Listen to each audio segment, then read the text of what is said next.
It had been 118 days since I found out what happened when I finally decided to write about it. In early February, I learned something that shattered everything I believed about life. Everything changed, and it felt like I had entered a new world, one full of dirt and unfamiliar emotions. I've been married for 5 years. My wife and I have a 3-year-old son, and just a month ago, our daughter was born. Here's what happened. I had a childhood best friend, let's call him the animal. At one point, we started a business together. Everything was going well at first, but over time, I realized that it was impossible to do business with him properly. I decided to leave the business, and we agreed that he would pay me my share within 6 months. However, those 6 months passed, and I had only received 13% of the agreed amount.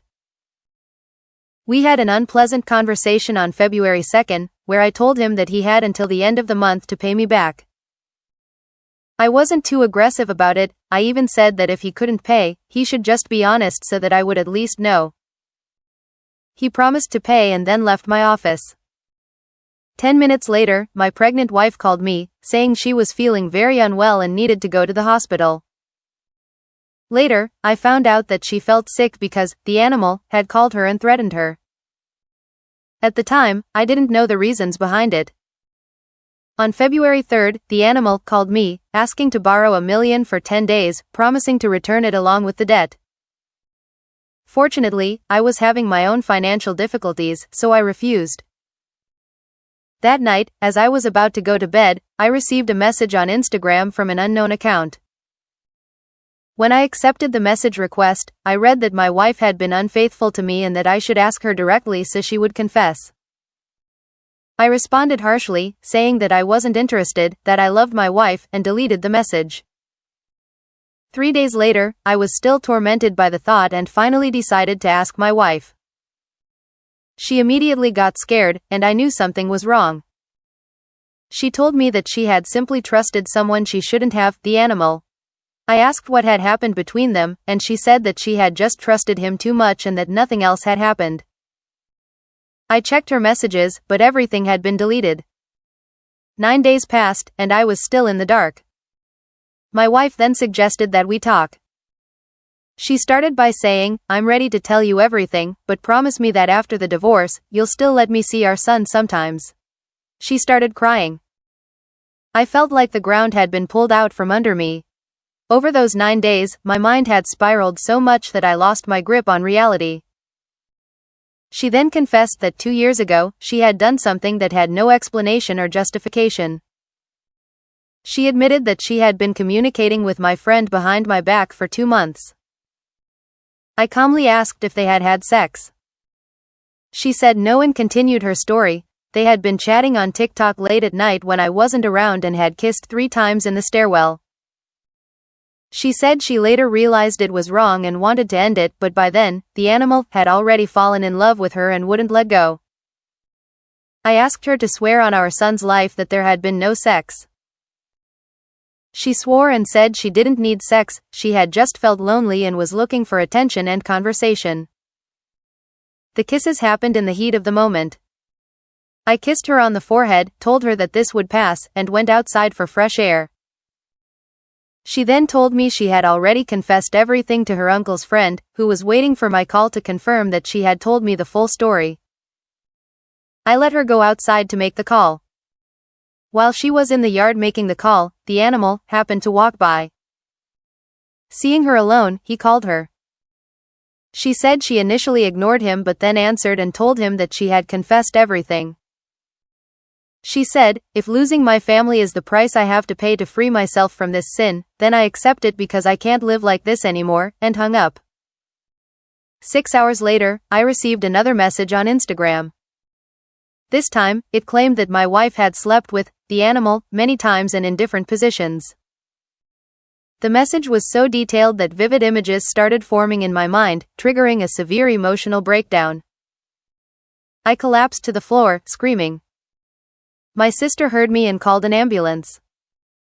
I was in that state for about an hour, but it felt like an eternity.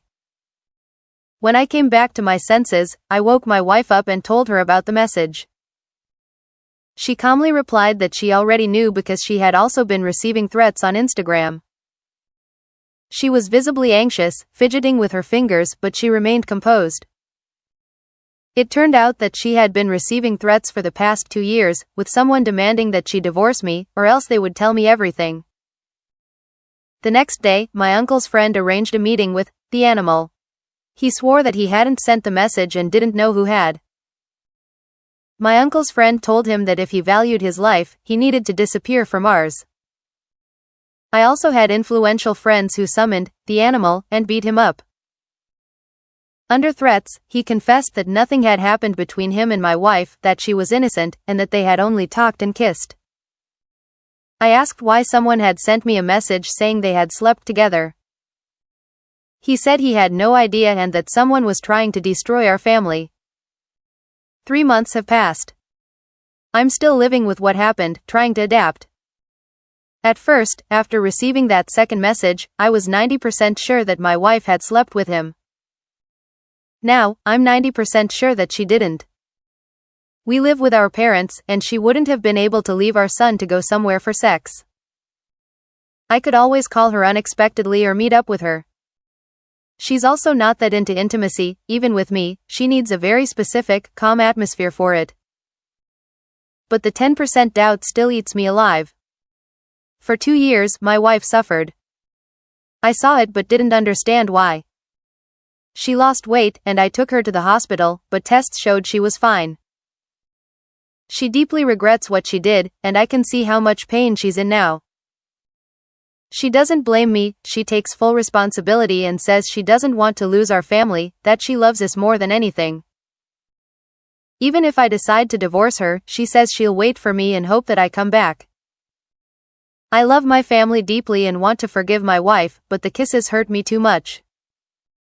If it had just been conversations, I could have let it go instantly, but the kisses make it hard. In our community, our family was seen as a model example, and now I don't know what people are saying, who, the animal, might have told about his so-called affair with my wife. I've reached a state of calm. The panic attacks have stopped, but sadness and resentment remain. I still ask my wife questions, and she answers openly, her story never changes. But trust hasn't returned yet. I fear that love and harmony in our family will never be restored. I'm holding on with everything I have to keep my family together. I know that I can leave and live for myself, but I also know there will be an emptiness because I love my wife deeply and am trying to accept her mistake. But I don't know if that's possible. My mind. You're going through a very difficult and painful situation, and that's completely understandable. Your pain is real, your doubts make sense, and your feelings for your wife are valid. Let's try to break everything down. What happened here? 1. Betrayal by a close friend. Your best friend broke your trust and betrayed you twice, in business and in your personal life. He not only manipulated you but also threatened your wife. His actions suggest that he wanted to destroy your family. He may have even intentionally created drama to keep you in emotional turmoil. 2. Betrayal by your wife. She hid what she did for 2 years because she was afraid of the consequences. The kisses and late-night conversations are emotional cheating. She didn't just find someone to talk to, she got attached. She felt guilty all this time but remained silent. 3. Information attacks and manipulation. Someone deliberately tried to make you believe the worst so you would completely lose trust in your wife. They fed you information in a way that maximized your pain and distorted your perception of reality. Your feelings and reactions. You experienced emotional shock, panic attacks. This is trauma. You want to forgive your wife because you love her and value your family. But at the same time, doubts are eating you up. You feel hurt and struggle to regain trust. How to deal with this? 1. Give yourself time. You don't have to make a final decision right now. It's okay to not know what to do next. Allow yourself to process the pain. 2. Understand what hurts you the most, the kisses. Feelings? The fear that there was more than she admits? The loss of trust? Answering this will help you understand whether you can eventually move past it. 3. Talk to your wife without emotion. Ask her, how do you see our future? How do you plan to rebuild my trust? Let her take responsibility for working on your relationship, not just you struggling with doubts alone. 4. Focus on yourself. Right now, your mind is exhausted. Take care of yourself. Exercise, work, hobbies, talk to supportive people. 5. Therapy. Talking to a psychologist might be helpful. It's not weakness, it's self-care. The big question, forgive or leave? There's no right answer. If you feel that you can live with this and gradually rebuild your relationship, give it a chance. If doubts are destroying you from the inside and you can't let go of the pain, then maybe leaving is the best choice. Just remember, your life should be about you, not about other people's mistakes. You deserve peace and happiness. Second story is start in 2008, I visited an old friend to have a beer. At his home was his wife, Jessica. After drinking quite a bit of beer, my friend Michael passed out and went to sleep. Jessica and I continued drinking and after some time, without even realizing it, a spark ignited between us. And since her husband was asleep, nothing was stopping us. We slept together. 2 or 3 weeks later, I sent her a text message, "Hey, how are you? Want to meet up?" She agreed, and since we both had kids, we took them with us for a walk in the park. There, I heard about Jessica's unbelievably harsh life. Her husband was a tyrant, he beat her, humiliated her, deprived her of intimacy for months, drank heavily, didn't give her money, etc. Well, as they say, every family has its own secrets. She was his wife, what could I do? It was up to her to make a change. We dated for about a year and suddenly, I got a call from an unknown number, but I missed it. When I called back, they told me it was the trauma center, a girl had been brought in unconscious, and when she woke up, she asked to make a call, but no one answered, so she left for home. After asking about the girl, I realized it was Jessica. Dropping everything, I rushed to her house. It was in a private sector, no one answered the gate, and a dog was barking in the yard. I spat on everything, climbed over the fence, kicked the dog away, and entered her home. I saw her parents' shocked expressions, and behind the curtain stood Jessica, beaten, covered in bruises, her nose broken. It was horrifying. Gathering my courage, I firmly, raising my voice, expressed everything I thought about her husband. Literally slamming my fist on the table, I demanded that her parents never let her go back to that bastard, and I ordered her, once your bruises heal, you immediately file for divorce. After that, you will be mine. 2 months later, she divorced him. After another conversation with her parents, her father, upon learning that I had no home of my own, made me an offer, here stands an unfinished house. If you are serious about my daughter, take her and build your own home. So we agreed. I moved in with her, and we started living together. Within the first year, I turned that unfinished house into a fully livable home with all the amenities. Jessica didn't work, she stayed home with her son. Since I was already in love, I didn't hesitate to propose. She agreed, and in 2010 we got married. In 2011, when we found out we were having a daughter, I pushed myself even harder and expanded our home by adding a second floor. We got 2 fully livable, large rooms. In December 2011, our beautiful daughter was born. I was earning well, we traveled abroad multiple times, and I bought many things for my beloved Jessica. We didn't have a lot of money, but there was enough for gold jewelry and trips to Turkey. It happened that in 2017, by mutual agreement, we divorced. It was necessary. However, we continued living together, Jessica, her son, our daughter, and me. In 2019, Jessica used maternity capital to buy our house from her father and registered it as shared property among 3 people, herself, our daughter, and her son. I knew nothing about this. Later, she told me, well, I did it, so what? I didn't think it was important enough to tell you. But now our kids have their own home. Whatever. I had an apartment. I owned half of it. In 2020, Jessica started feeling restless. I'm tired of this routine. I can't sit at home anymore. I want to work. Her brother worked as a security guard in a private security firm. He persuaded her to join, saying, "You just sit there doing nothing and get paid at least something." Of course, this was the first warning sign that I ignored, letting my wife work at some facility with a 2/2 shift. Everything was fine, except that since 2019, my income had significantly decreased. We weren't starving, but there wasn't enough for turkey anymore. Then, starting in April 2023, I noticed my angel started behaving differently. She became distant, intimacy disappeared. I often saw her on the phone, having long conversations with someone. I started getting worried and confronted her seriously. "What's going on? Do you have someone else?" She denied it. "What makes you think that?" "I'm just tired." I believed her, thinking I'd wait a bit longer, maybe we'd go to the sea in the summer.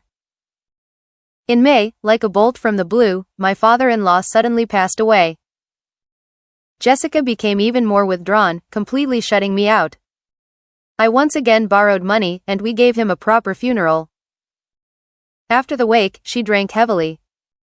Around 2 a.m., she was wandering around the house, swearing, stumbling. I told her, "Baby, go to bed, it's late." To which she first asked, "Who?" I replied, "Baby." She asked, "Whose?" I said, "Mine." And then she stabbed me in the heart with her words, "Not yours anymore." Somehow, I got her to bed, but that phrase burned into my mind. On July 2, 2023, in the evening, we were hugging and kissing. I brought her my paycheck, everything seemed fine. That night, while she slept, I secretly accessed her WhatsApp. I immediately felt relieved, no suspicious conversations. The next morning, she left for work. On July 3, 2023, I saw a new chat. "Good morning, my boy." "Good morning, my love." "Jessica, I love you so much." Him, "I love you too." Later that day, she texted, "Babe, I forgot my panties." My vision darkened. I sat down and started crying. I silently packed my things and left the house. Before leaving, I told my daughter that I loved her dearly and would always be there for her. Since then, I have been blocked everywhere, no contact with my wife or daughter. 15 years of unconditional love, erased by a workplace affair. She told her brother she fell in love. I never drank, never cheated, gave everything to the family, raised her son as my own. Now I've lost everything, my home, my wife, and my daughter. And now, I'm just slowly dying. My mind. You've been through an incredibly painful experience, and your feelings are completely valid. Let's break it down psychologically and then talk as a friend. Analysis. 1. The relationship started in crisis. You met Jessica when she was in an abusive marriage. You became her protector and savior. Often, such relationships start with emotional dependence rather than deep compatibility. 2. Unequal effort. You gave everything: love, stability, a home. Over time, she distanced herself, especially after starting work. This often happens when one partner carries all the responsibility while the other takes it for granted. 3. Work changed the dynamic. Her job gave her independence and a new social circle. She may have started reassessing her life, which doesn't justify betrayal but explains it. 4. Cheating was a symptom, not the cause. Her affair wasn't just about another man, it was about her seeking new emotions or escaping routine. 5. You left with dignity. You didn't beg or create drama. You walked away with your self-respect intact, and that's powerful. How to heal. It feels like you've lost everything, but you haven't lost yourself. You built a life for her, but now it's time to rebuild for you. She didn't appreciate your worth. That's on her, not you. Your daughter isn't lost forever. One day, she'll seek the truth. Keep that door open. This is not the end, it's a new beginning. Right now, you're in pain, but this will pass. You were strong before, and you will be strong again. Next steps. 1. Allow yourself to grieve. It's painful, and that's okay. Just don't get stuck there. 2. Stay connected, don't isolate yourself. Talk to family and friends. 3. Focus on yourself, exercise, hobbies, personal growth, do it even if you don't feel like it. 4. Explore legal options. If there's a way to reconnect with your daughter, look into it. 5. Look forward, this was one chapter, not your whole story. You still have the power to create a happy life with someone who truly values you. Final thought, you're much stronger than you think. This won't break you, it will make you wiser. Give yourself time. Third story. It all started 10 years ago when I met an amazing girl. She wasn't a classic beauty at first, but she was incredibly pleasant to talk to. Our conversations flowed easily, and we shared similar views on life. We started dating, and our bond turned into real feelings. 2 years later, we got married, and a year after that, our first child was born. We were happy. I wanted and eagerly awaited this child. I took care of him just as much as my wife did, cooking, doing laundry, going on long stroller walks. When he had colic, we took turns rocking him through the night. The only thing I didn't do was breastfeed. A year later, we decided we wanted a second child, and a year and a half later, we had another baby. My wife spent nearly 5 years on maternity leave. Throughout this time, our relationship was strong. We had our share of arguments, but there was always love and tenderness. Then she went back to work. And that's when everything started to fall apart. Arguments became frequent. We completely lost our understanding of each other. Last fall, the fights intensified, and by spring, she had become emotionally distant.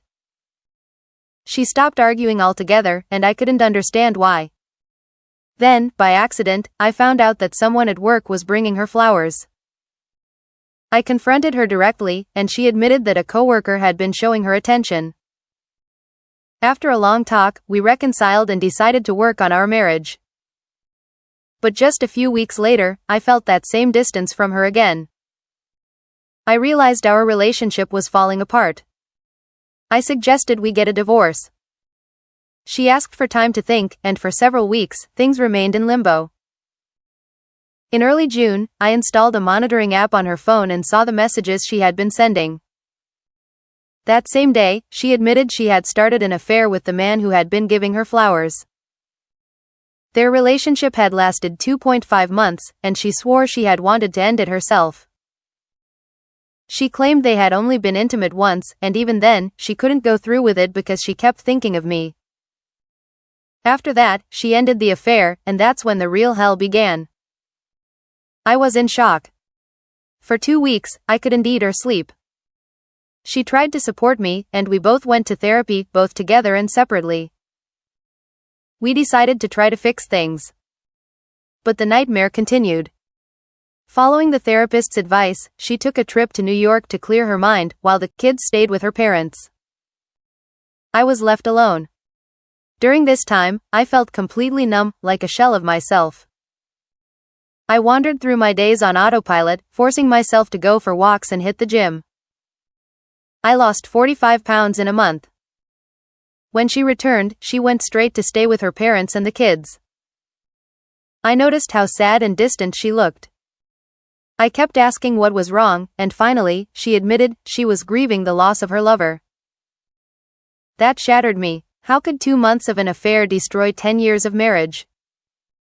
I wanted to ruin the other guy's life, I had the means and ability to do it. But I knew my wife was just as responsible, so I held back. It's been almost 3 months since the truth came out. The pain is still there, but it has lessened a little. My therapist put me on antidepressants. The thought of divorce no longer scares me. The only things holding me back are our children and a small hope that things might get better. She still longs for him, though she insists it's not the person she misses, but the emotions he gave her. She says she's trying to rebuild our relationship, but she doesn't love me anymore. At the same time, she constantly clings to me, hugs me, and says we are making progress. I forgave her betrayal. I realized that over the past year, I had treated her poorly too, calling her names during arguments, not showing her love or tenderness. But the agony of knowing she still suffers over someone else is unbearable. I don't know what will happen next. My mind. You gave everything to your family, and this betrayal cut deep, not just because of the affair, but because you lost the emotional bond you once had. Your pain is real and valid. Your wife's affair wasn't just about the other man, it was about something she felt was missing. That doesn't excuse it, but it explains it. The hardest part now is that she's still emotionally distant, leaving you stuck in limbo. You can't rebuild this alone, she has to be fully committed too. If she isn't, you have the right to choose your own peace. No matter what, you will heal. You are strong, worthy of love, and deserve happiness. Keep moving forward. Heart.